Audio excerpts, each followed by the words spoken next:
രാജ്യകാര്യങ്ങളിൽ തന്നെ സഹായിക്കാൻ പുത്രൻ ദേവവ്രതനുള്ളതിനാൽ ശന്തനു മഹാരാജാവ് ഏറെ സമയവും മൃഗയാവിനോദങ്ങളിൽ ഏർപ്പെട്ട് ചിലവഴിച്ചു.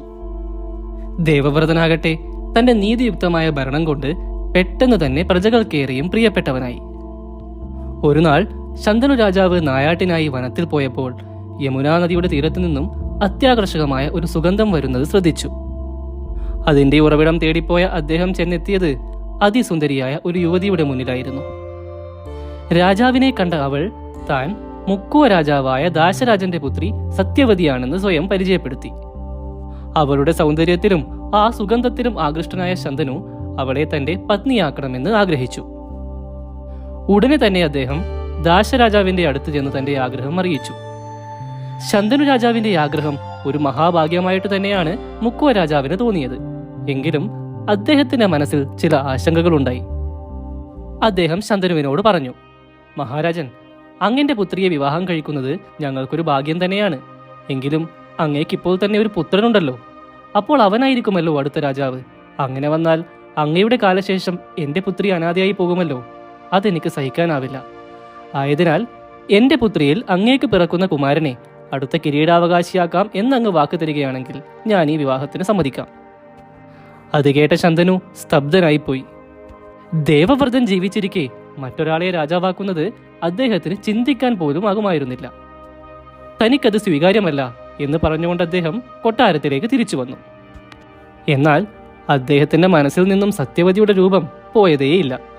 അദ്ദേഹം സദാസമയവും അവളെ തന്നെ ഓർത്തിരിക്കാൻ തുടങ്ങി. രാജ്യകാര്യങ്ങളിൽ ഒന്നും ശ്രദ്ധിക്കാതെ എല്ലാത്തിൽ നിന്നും മാറി നിരാശനായി ജീവിക്കാൻ തുടങ്ങി.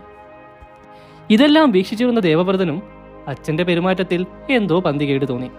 അദ്ദേഹം മന്ത്രിമാർ വഴി നടന്നതെല്ലാം അന്വേഷിച്ചു മനസ്സിലാക്കി. ശേഷം അദ്ദേഹം നേരിട്ട് തന്നെ ദാശരാജാവിന്റെ അടുത്തേക്ക് പോയി. തന്റെ പിതാവിന്റെ സന്തോഷത്തിന് വേണ്ടി എന്ത് ത്യാഗത്തിനും താൻ തയ്യാറാണെന്നും സത്യവതിയിൽ അച്ഛനുണ്ടാകുന്ന പുത്രൻ തന്നെ അടുത്ത രാജാവായി അധികാരമേൽക്കുമെന്നും അദ്ദേഹം പറഞ്ഞു. എന്നാൽ ദാശരാജാവ് അതുകൊണ്ടും തൃപ്തനായിരുന്നില്ല. അദ്ദേഹം ദേവവ്രതനോട് തന്റെ അടുത്ത ആവശ്യവും പറഞ്ഞു. അങ്ങിപ്പോൾ രാജ്യാവകാശം ഉപേക്ഷിച്ചു എന്നത് ശരി തന്നെ. പക്ഷേ നാളെ അങ്ങയുടെ മക്കൾ അധികാരത്തിനു വേണ്ടി വന്നാലോ? ആയതിനാൽ എന്നും സത്യവതിയുടെ സന്തത പരമ്പരയിൽ തന്നെ രാജ്യാവകാശം നിലനിൽക്കും എന്നൊരുറപ്പ് കൂടി തനിക്ക് ലഭിക്കേണ്ടതുണ്ട്. ദേവവ്രതന് രണ്ടാമതൊന്ന് ആലോചിക്കേണ്ടി വന്നില്ല.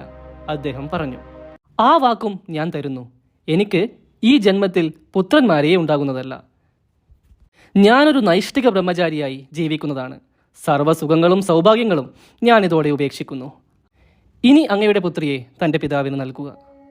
ആ പ്രതിജ്ഞ കേട്ട് എല്ലാവരും സ്തബ്ധരായി. സർവ്വദേവതകളും വരെ അദ്ദേഹത്തിൽ പുഷ്പവൃഷ്ടി നടത്തി.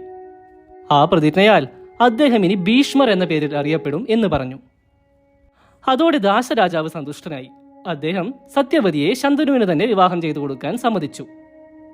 ഈ സംഭവങ്ങളെല്ലാം തന്നെ അറിഞ്ഞ ശന്തനു രാജാവും തന്റെ പുത്രന്റെ പ്രവൃത്തിയിൽ ഞെട്ടിത്തരിച്ചുപോയി. അവന് തന്നോടുള്ള സ്നേഹത്തിൽ അദ്ദേഹം ഒരുപാട് ആനന്ദിച്ചു.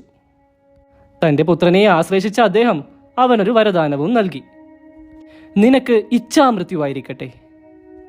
അഥവാ നീ സ്വയം തീരുമാനിക്കാതെ മൃത്യുവിനും നിന്നെ കീഴ്പ്പെടുത്താൻ കഴിയാതെയാവട്ടെ. നിങ്ങൾക്ക് ഈ വീഡിയോ ഇഷ്ടമായെങ്കിൽ ദയവായി ലൈക്ക് ചെയ്യുക. കൂടെ ചാനലും ഒന്ന് സബ്സ്ക്രൈബ് ചെയ്യുക. നിങ്ങളുടെ പ്രോത്സാഹനമാണ് ഇനി മുന്നോട്ടുള്ള പ്രചോദനം.